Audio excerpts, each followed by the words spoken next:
ebidensya, resibo, walang lusot ang may atraso. Bigyan mo muna kami ng background tungkol sa kaso na ito. Yung bahay ng kumpare niya, nandun po sa dulo. Okay. Tapos dito sa bandang gitna, may inuman na binyagan. Dumaan sila, nagparinig tong mga nagiinuman. Anong sabi sa kanila? Padaan-daan kayo dito, kala niyo kung sino kayo. Pagbalik nila, doon na sinugod na sila palabas. Ayon sa death certificate ni Diosdado Acibes, multiple stab wounds ang sanhi ng kanyang pagkamatay.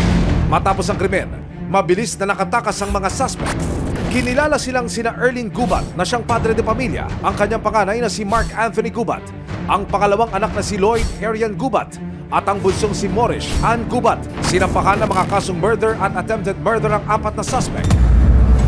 Napabilang sa most wanted ng Region 4A ang mag-aama dahil sa pagiging mailap at pagtatago nila sa batas. Hanggang sa makatanggap ng tip ang mga otoridad sa pinagtataguan ng mga suspect. Sa iba't ibang lugar sa Rizal, isa-isang hinuli ang tatlong magkakapatid na gubat.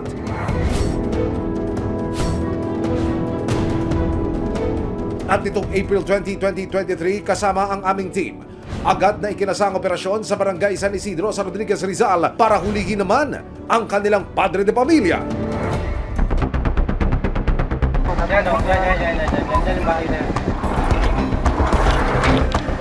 Maya-maya pa, nasukol na ng mga otoridad ng suspect at hindi na ito pumalag. Ganito po yan. Linggo yun eh. Siyempre, ginawa kong ninong. Binyag. Nagkainuman na. Yung mga lasing na, nagkainitan ng ulo. Sabi kasi ng mga anak mo, pinagtanggol ka nila. Self-defense. Malamang kasi nung umuwi nga ako, parang may sugat yata ako sa mukha eh. Nakapiit pa rin sa ngayon sa San Mateo Rizal Jail ang mag-aama habang dinidinig ang kanilang kaso. May ebidensya, resibo, walang lusot ang may